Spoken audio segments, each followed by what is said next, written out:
Creative thinking enhances problem finding, problem solving, flexibility of thought, and the ability to see challenges from different perspectives.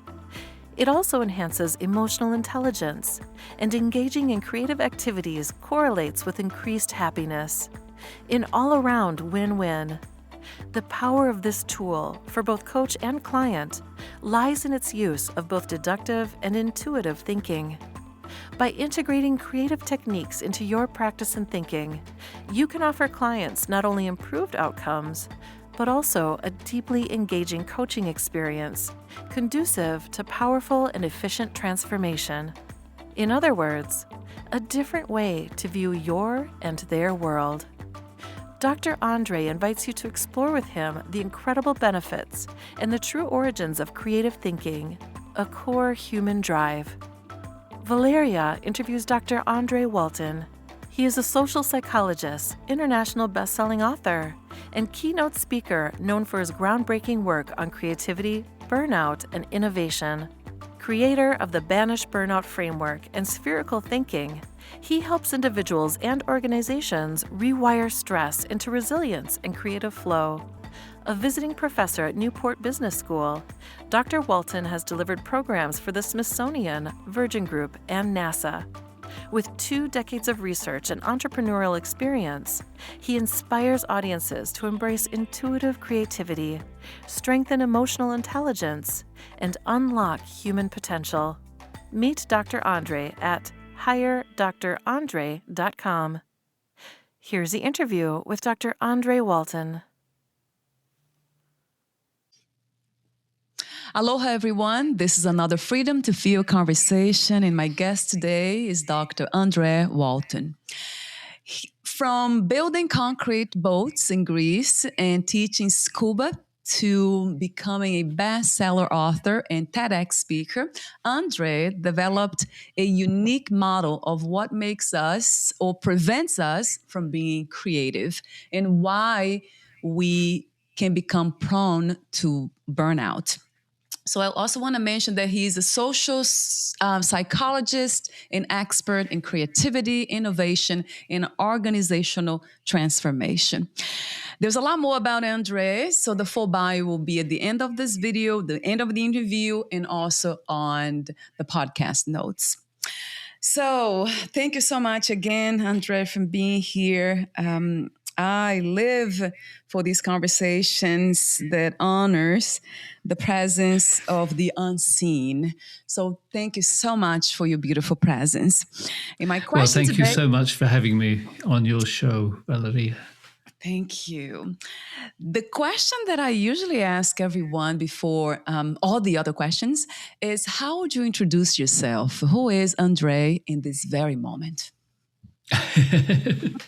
Well, André is a chameleon, and it depends very much what he's doing at the time as to how he introduces himself. But I'm basically a life and business coach and so-called social psychologist with 3 strands to my DNA. Well, one of them is business. I was an entrepreneur for 15 years, taking 3 of my crazy inventions to become world leaders in their field.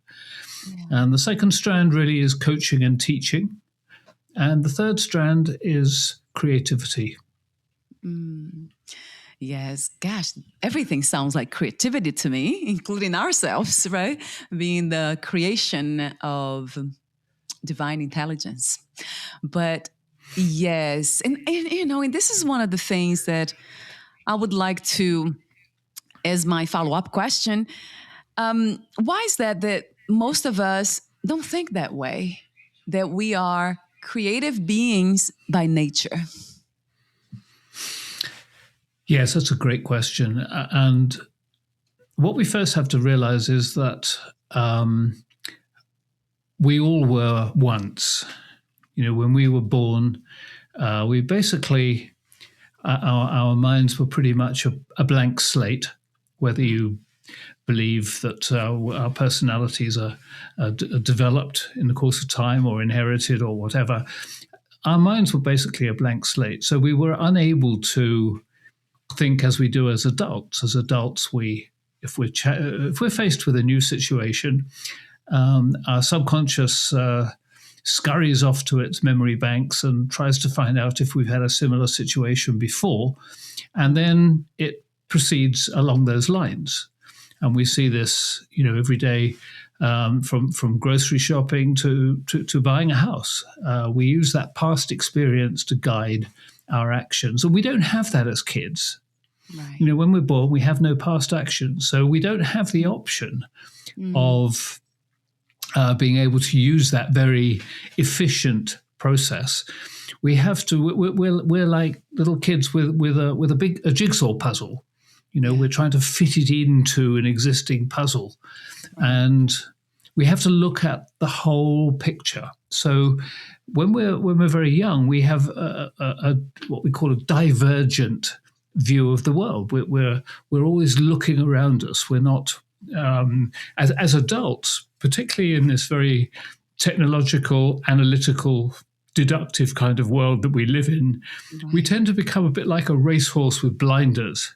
The fact that we're always using past experiences tends us to make us think along rather convergent lines. We no longer have that youthful way of seeing the whole picture. Yeah. You see this a lot with people who are under stress or have burnout. They tend to not really. It's not that they can't see the light at the end of the tunnel. They can't even find the tunnel sometimes. So it's that's the way we were. But as we're socialized, our view of the world tends to narrow down, and kids that have aspirations to doing sort of very exciting things. I'm going to sail around the world. I'm going to do this or the other thing. As they get older, and those dreams tend to narrow down to something much less exciting, and that's really all about how our view of the world tends to converge. Now, it doesn't have to, but left to its own devices, that's what our minds tend to do, because we're continually seeking to do things very efficiently. And that means not necessarily looking at all the options we always have. So true. Looking to do things efficiently, right? The right way, so we don't get it wrong, so we don't make mistakes, so we win according to perhaps collective standards too, right? Because that happens a lot, societal standards. Yeah, that's a great point. I mean, certainly the issue of not getting it wrong, in other words, the fear of failure, right.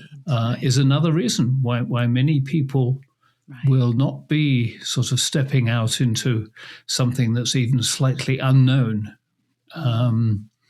Because they're told from a very young age that that's a bad idea. Oh, don't do that. It's dangerous. And that you don't have to say that too many times before that becomes the guiding light to our actions. Yes, André. That is, it's sad to see so many human lives being reduced and limited to analytical thinking and almost like survival driven actions and thoughts, right? It is sad for me, from my perspective, it's very sad. But Yes. I'm very comfortable with the unknown. I'm very comfortable in listening. I've been listening to the inner voice pretty much. So you call it like a child's. Yeah, I love that, that inner child is not afraid and to take chances when it comes to new ideas and visions. Has this beautiful ability to imagine, and that's something that I have been a wave that I've been riding pretty much my whole life. I never lost that. Of course, at some point I was afraid to listen to that voice, but then at some point I just kind of let go and I would just do this, follow my own. I call it the heart, but you call it, I believe you call it the child. Is that what you call it? I think in your book I saw, like restoring the playfulness, like childlike, flexible childlike creativity, the spherical thinking, isn't it? Absolutely, absolutely. And I think you touch on another good point there in that, when we're children, we trust unless there's a good reason not to. In other words, our default position is that we trust things and we trust people. Yeah. And we also trust that what we're going to do is reasonably safe. I mean, we don't think about it, we just do it. Right. And so, a lot of those things do disappear as we become adults. Many of the coaching clients that I help through their challenges, they have a lot more fear related to their condition than they don't really have to have. It's not a very productive way of doing things. And similarly, trusting things, whether it's trusting the outcome or trusting the people that are with them, that very easily evaporates as we get older. And so, we become really think quite differently than when we're young, when we're young kids. And from a creativity perspective, that means that we're losing creativity, because creativity, as I sort of mentioned there, we've got these two ways of thinking. And on the one hand, you can call it creative thinking and analytical deductive thinking. But you can also call it divergent and convergent thinking. And as we become, and you need both of them all the time, by the way. Right. So even though we are creative people, you're a creative person, I'm a creative person. I've always been surrounded by creative people. Yeah. And even though, they're very creative, they still need structure. And sometimes people don't really realize that about creative people. They just imagine that they are totally structure free to do whatever they like, whatever they want to. And as with anybody else, if you take the structure away from creativity, creative people, you get the same kind of hurdles that you would with anybody else. So creative people need structure as well as non-creative people, or people that call themselves not creative. And so, you need this balance between convergent thinking and divergent thinking. And if you sort of have a think about putting creative ideas into practice, which is what creative people do, isn't it? They don't just think about ideas, they do something, whether it's painting or designing or, just coming up with new ideas or whatever. They're all productive kind of ways of doing things. Then you can see this balance between the way that the creative brain is working and what they're actually doing. So, when my sister, who's now 90, gets in her car and goes painting for God knows how long, weeks on end, up into the hills, she has to put the things in that car that she's going to need for a considerable length of time. It's not just a question of getting in the car and going. She has to know that she's got to put, these particular brushes in, these particular paints, enough canvases. There's a lot of planning that goes into that kind of stuff. And without that planning, you can't, you haven't got the freedom to do the creation. So that planning is part of the structure, and it's part of the logical thinking. Wow, that's a very good observation. Yes, and I absolutely agree. Although I know it has not been the case for a lot of artists. Like, you probably heard about Pavarotti, that he didn't know how to cook. He didn't know how to even put his shoes on. And he just focused on, singing. That's all he was interested in and he cared about. I guess those are unique situations, right, André? Cases? Sorry, you just cut out at the very end there. Say again. Oh, yeah. So in Pavarotti's case, that's quite unique, isn't it? Not all of us can rely on other people to do the practical things. Well, it sounds like he must have had an over-attentive mother. Most of us learn to put our shoes on because there's nobody around to put them on for us, don't we? I'm curious about that.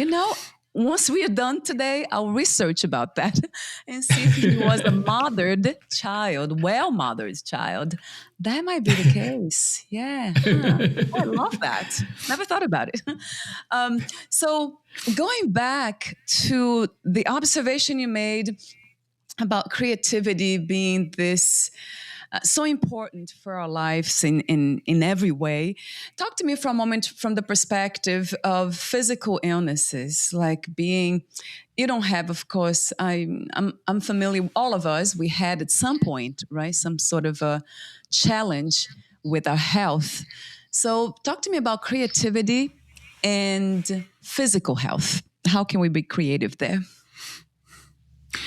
Well, I think to start with, I think that the key thing is that if you've got this balance in the way of thinking, so you've got your creative thinking and your non-creative kind of deductive, I think of it as the sort of housekeeping thinking.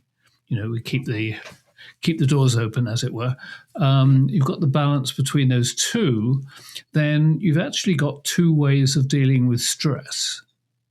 And your deductive analytical way of thinking is going to tend towards being convergent, and you get into this hamster wheel kind of thing where you're stuck in this stressful set of thoughts. Right. You see this a lot if you're coaching people that have anxiety or burnout. And so having this balanced way is going to inherently help your health before you even start. Wow. But I think the other side of it is the creative thinking, the divergent process is really like taking a step back. Yeah. And I think in terms of dealing with a health issue, that's very important. I know I was diagnosed with cancer 4 years ago, and it was a fairly serious type of cancer, and it was obviously a shock. I mean, a big shock. I didn't realize that I had any health issues, in fact. And right. So, one of the things that helped me, well, two things helped me a lot. One was simply meditation, and I've been a meditator for an embarrassing number of years, like 40 years or something. So, that's my go-to. And one of the things about meditation is that it is inherently divergent. You're deliberately letting your brain do whatever it wants to do, think about whatever it wants to think. And so that was a very powerful thing. But also the other positive side of divergent thinking for me was, when you step back, the whole thing looks a little bit different.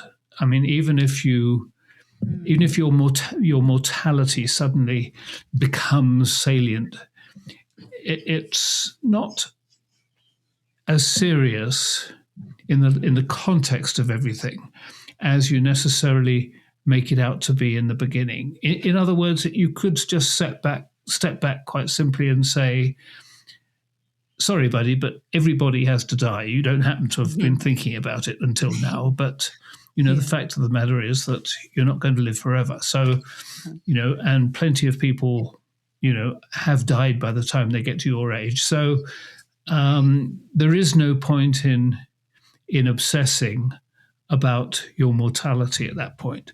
And that process of stepping back and having a look at your life from almost from an objective perspective is a way of also staying in the present. So you can see that you're sort of drifting towards a mindfulness kind of situation where you're basically saying, look, here, everything today is fine. So if you're, worrying about your health issue, that's not happening today. Today you feel fine. And so, if it gets worse, then you're going to deal with that down the line. But, by staying in the moment, you maximize the quality of your life at the particular time. So there's all sorts of ways in which that creative process is positive. And from a scientific point of view, it's already been established from my research and the research of others. This is published, peer-reviewed research. Doing something creative increases your happiness. So people that are being creative are, on average, significantly happier than those that aren't. Right. So you've got all sorts of positive reasons for thinking creatively, for just, and it takes a little bit of focus. For most people, the default way of thinking is not thinking creatively. But if you take steps to train yourself to do it, you've got quite a lot of positive outcomes from it that can balance the stress of having a medical condition or any other really traumatic issue in your life. Yes, beautifully said. So creativity is a way of living, isn't it? It's a worldview. Yeah. Absolutely. And I think that's something, my mission really is to reposition creativity in people's minds. If you ask a group of people, tell me what you think creativity is, you get a wide variety of answers. A lot of times there will be, it's why we have the iPhone, it's why we have the internet, the jet engine, or it's trivialized and it's kind of thought of as, something your Aunt Dottie did when she retired from teaching and bought a box of paints, Right. So it's an important part of what I do is to say that all of those things may be the result of creative thinking in some way. But the reality is that you're not a great artist because you paint a great picture. You paint the great picture to start with because you think creatively. So it's a way of thinking. And if you wind the clock back many, many thousands of years, you had the same drive. It's a core human drive. I mean, from the invention of the bow and arrow and the spear and the wheel to what we have now, creativity is the source of our social evolution. I mean, we don't have the internet and the iPhone because we've got opposable thumbs. We have it because we have the ability to think creatively. Yes, that's. I love to hear that from you too, because it resonates very much with me in the sense that, as I said in the beginning, it's very natural. It's something that's already here, that we are all part. I mean, we are the ultimate creative, let's say, expression of life, right? The human body is just incredibly not just creative but functional, and scientists that just cannot even understand some parts of the brain, how it works, and not just how it works, but even why it works. It's just there's a lot of mystery in that. That's how perfect it is, and we don't even know how is it possible? How is this whole life, this experience called life, possible? At some point, I remember saying that to myself. Wow, this is the impossible. And if it's already the impossible, that means everything else is possible because the impossible is already here.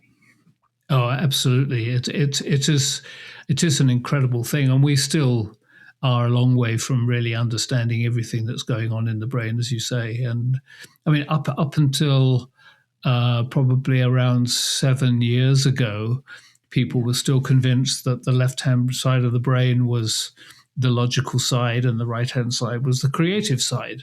It was only with the advent of fMRI imaging, where you can actually see what people think in real time with a particular variety of MRI, that people realize that that's not true.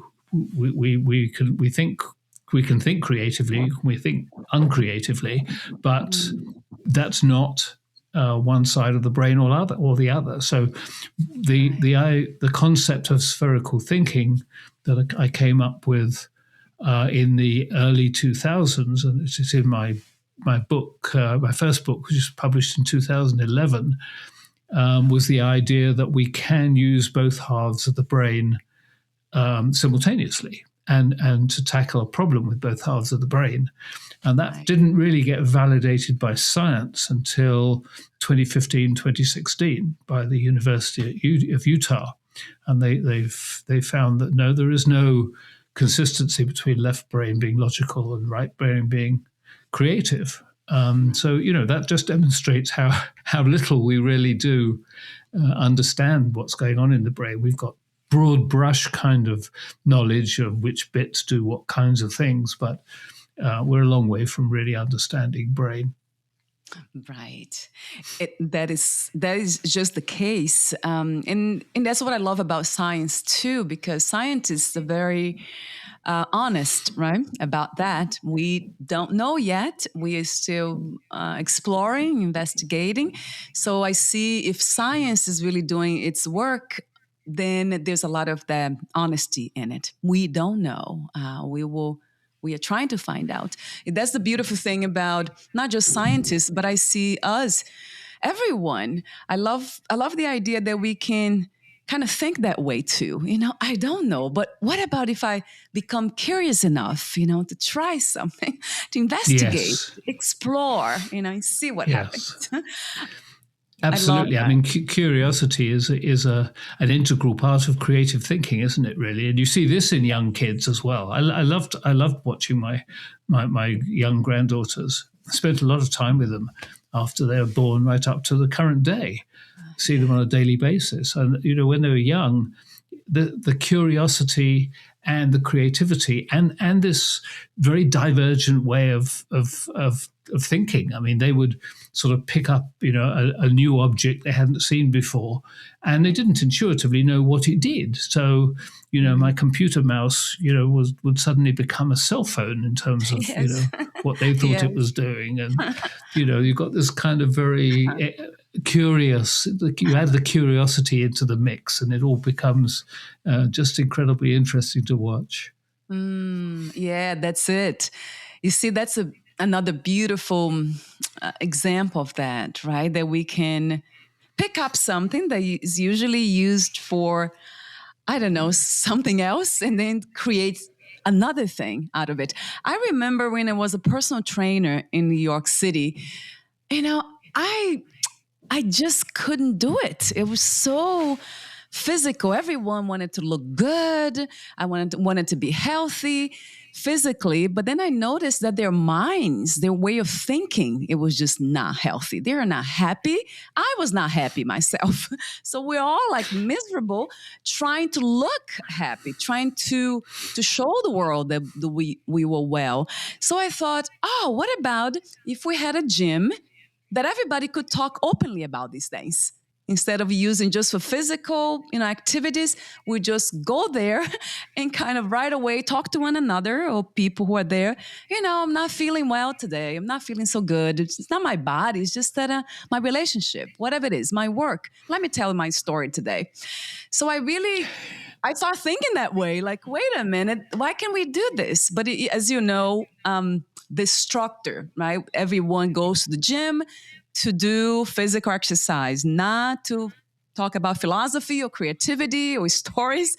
So there's this limitation that I never understood. Why can't we just do something else too? Absolutely. It's an interesting point, isn't it, really? And, you're saying, going back to your saying, that the people around you didn't seem as if they were happy and you weren't happy. And the sophisticated nature of our world certainly hasn't brought happiness. I mean, in my travels, and I've lived and worked in 7 different countries, and, the happiest people that I've met in those times, had kids that didn't have any shoes. I mean, they just, there was one TV in the whole village, and that was only used for emergencies. I mean, it was a very unsophisticated world, and it just, the first thing you noticed was that nobody had anything to worry about.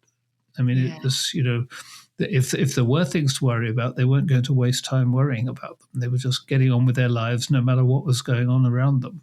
And so it is interesting, isn't it? Yeah.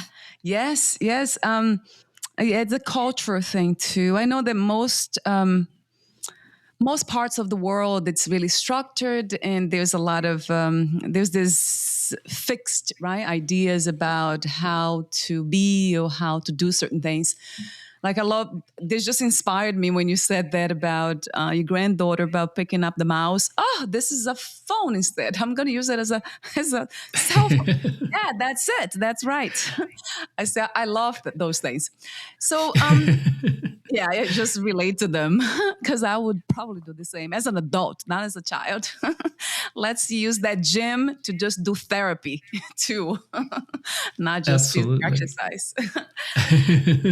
I think one of the things about creative thinking, is that that is the key to connecting different things across different domains, and making connections that people don't make when they're only thinking analytical. And you see that in kids too. When my granddaughter, she was probably 5 at the time, and one of our family members was desperately trying to lose weight. And he'd lost a total of 40 pounds, which was almost exactly what her younger sister weighed a week ago. And so he said, I've actually lost 40 pounds. And she instantly said, oh, wow, that's my sister. In other words, he'd lost the same weight as her sister was. And that connection came instantly. As an adult, I would never have thought of connecting the weight of her sister with the weight that was lost by the other family member. But somehow that link, and it's the connection of those links that is really where creative activity comes from. Whether you're talking about the bow and arrow or whether you're talking about the internet, that ability to think, if you like, horizontally rather than vertically, to be able to see how things connect, make connections that are not, as it were, logical or deductive.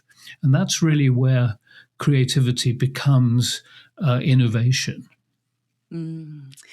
Yes, and that's what we do need that. And I'm wondering if, as you know, if thinking creatively, creative thinking could become, let's say, another way of solving a problem that creates more problems.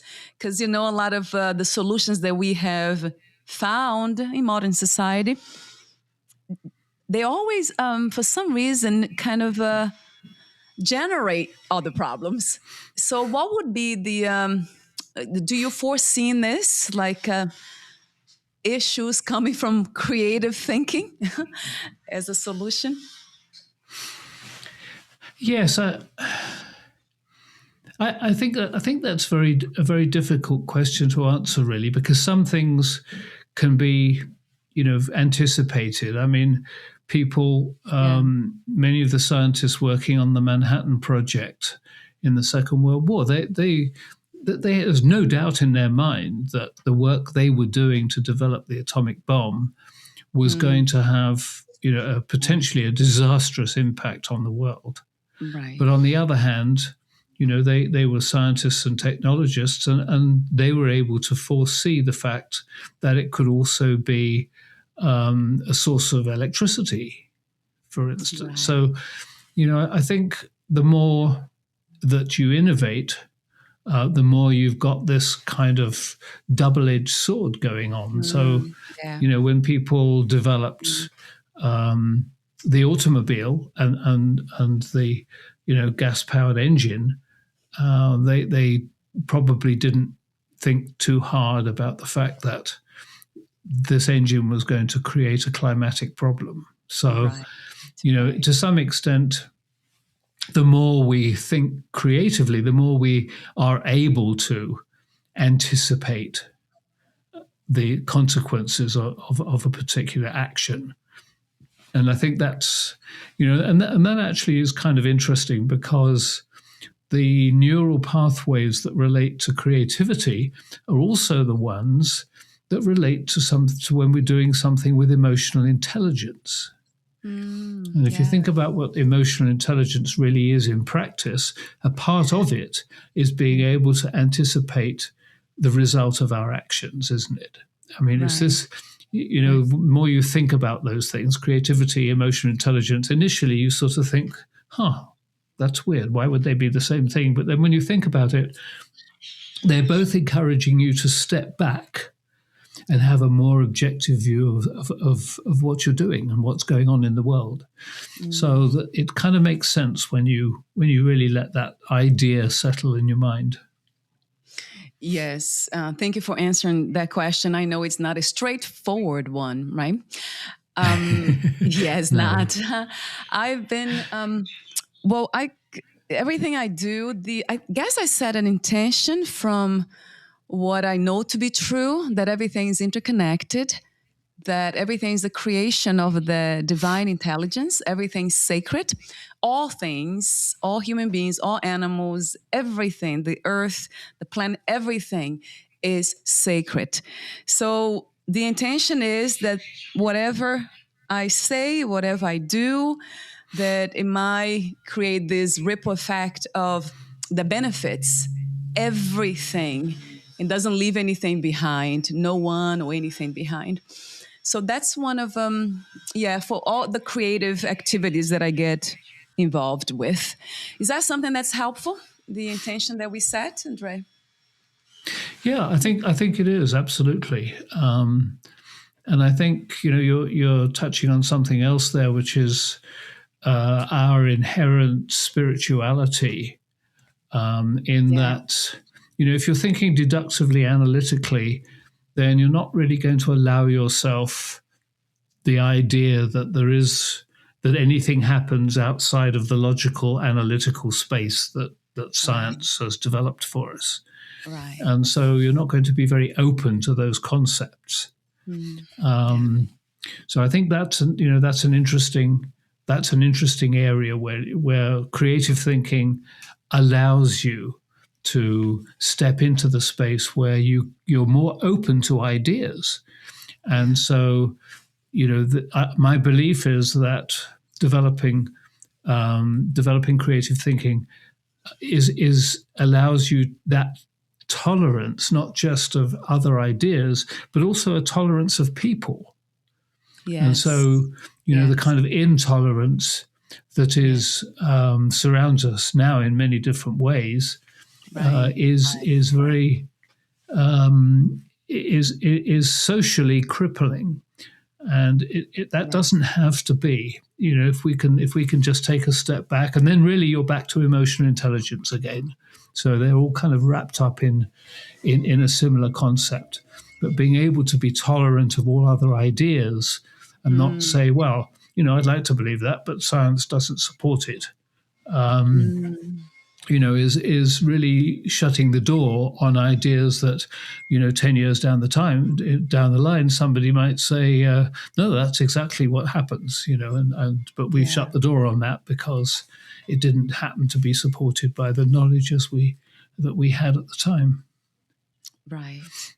Yes. Yeah. That's that's a great point. I love that you mentioned the turmoil of social structures, especially now. I don't watch TV or listen. I'm not I'm not in touch with what's happening out there, but I hear there's a lot happening. I guess one of the things that I have observed, my own experience, is that the obsession with power. So that can become a huge problem, and even for creatives and creative thinking. I would say if we have this understanding or this core belief that other people need to be controlled, that we have to have some sort of power, like almost like centralized power, in order to keep our ideas and our vision and our creative works alive. All these things, I think, would get in the way of the ultimate goal of being creative for the sake of divine intelligence. I know you spoke of emotional intelligence, but I often go back to divine intelligence, that I really feel that is truth, that life supports life. So life wants to live. Life loves life. So I have a hard time, not because I'm good, but I have a hard time killing like ants, the small animals, the small insects. I have a hard time because I look at them and I see them as just another form of life that loves life, that wants to live. So why would Yes, I don't have absolutely. the right to kill them. No, no, I totally agree. I'm the same way. Yeah. So with that, it becomes a bit complicated, right, Andrea? Like I know your focus, my focus is so many people that I know that we are working on these projects that I have here. It's all about that. Let's do something, creative or not, that will benefit humanity, that will benefit the planet, that will benefit all. We don't separate anything. It's a different Yeah, kind of thinking. It's beyond creativity. It's actually a fundamental truth that everything is connected. My behaviors, my words, everything that we do affect one another. So we need to be a lot more, let's say, not just aware, but responsible. yeah, Responsible to that ground of truth. I know that's yes, not for everyone, but that's where I stand, the ground that I stand. yeah. No, I totally agree. I believe there is, if you like, a common consciousness, but certainly, even at the sort of very gross level, there is any action inevitably has consequences, and Yes. so Yes. that connectivity between different areas of our thinking, different areas of our actions, cannot be ignored.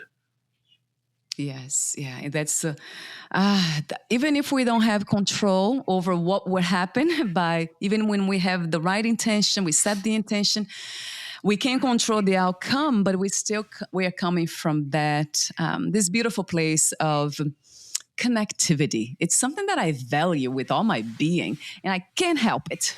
I cannot help it but be this way.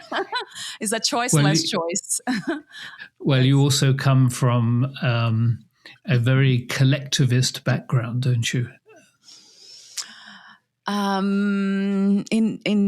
in a sense Well, of in a sense that America is the most individualistic country in the world, and Portugal, yeah. Brazil are very, very collectivist. So making uh, connections mm. is much more important in collectivist countries. That is so.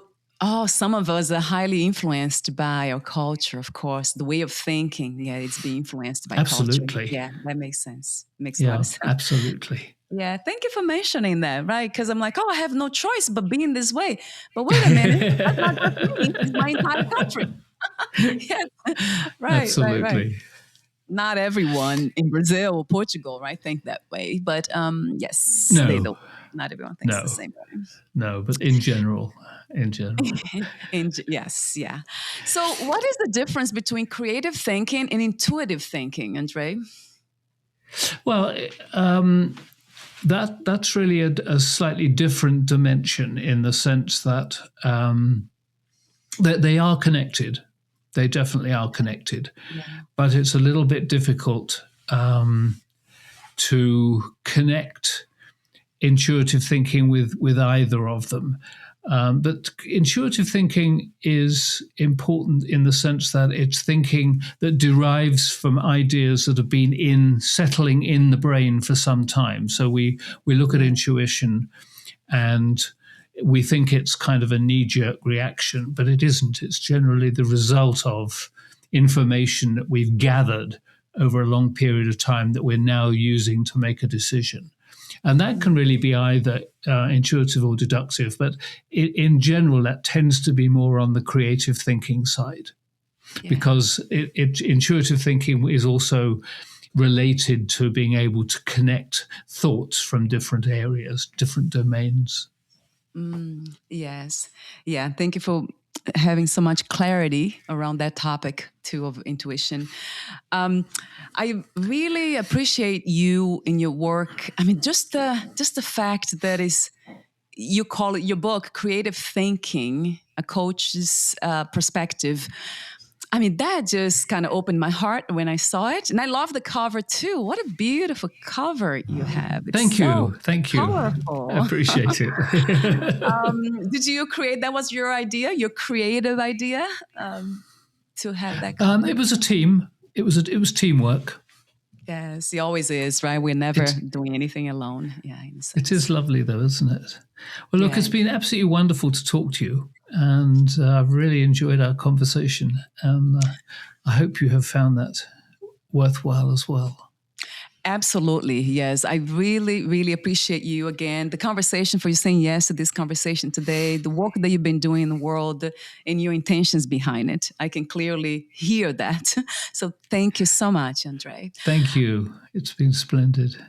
I want to mention your website. So hiredrandre.com. So it's higher, DR, and then André.com. It will be clickable on the podcast notes, so you don't have to remember. I also want to mention your services. Besides your books, you're also a keynote podcast speaker. So speaking engagements, transformative workshops, and you also have, that's a question for you. Did I miss anything? One, do you also offer individual coaching online and offline? Yes, I do. I'm a certified life coach and a business coach. My main focus is helping people that have burnout, stress, or anxiety. Yes, beautiful work. Very much needed, André. So thank you again. Thank you so much. In this very end of the conversation, do you want to mention anything that you left unsaid or any final thoughts? No, I don't think so. No, I think we've covered that in quite a lot of depth, really. I know. Yeah, I love these conversations. It's been very, very nice indeed. Okay. So before we say goodbye, I do have this last question that I usually end with. Not lately for some reason, but it's called to ask you, so I will. What 3 experiences you wish everyone to have before they die? Oh, what an interesting question.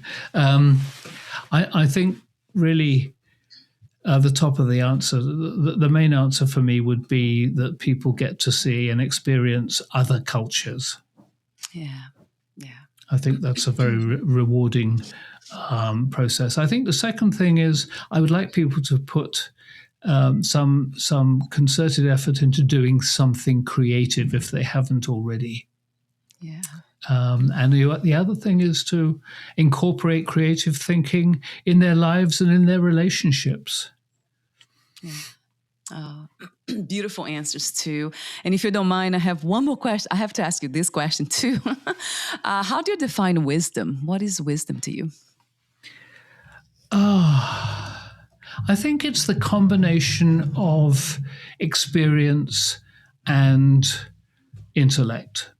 So really thinking about what you do, what you see, what you're experiencing, really thinking about it. I believe that's the source of wisdom.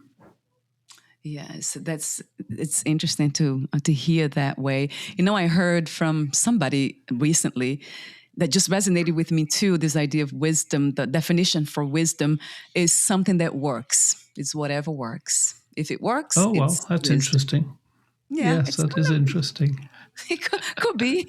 Yes, whatever works for you, it's the wisdom. It's the wisdom. Thank you so much again, André. Thank we'll you. Talk soon. Take good care of your beautiful soul, and we'll be in touch again.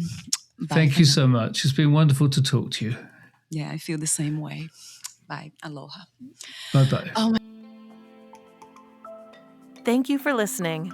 To learn more about Dr. André Walton and his work, please visit hiredrandre.com.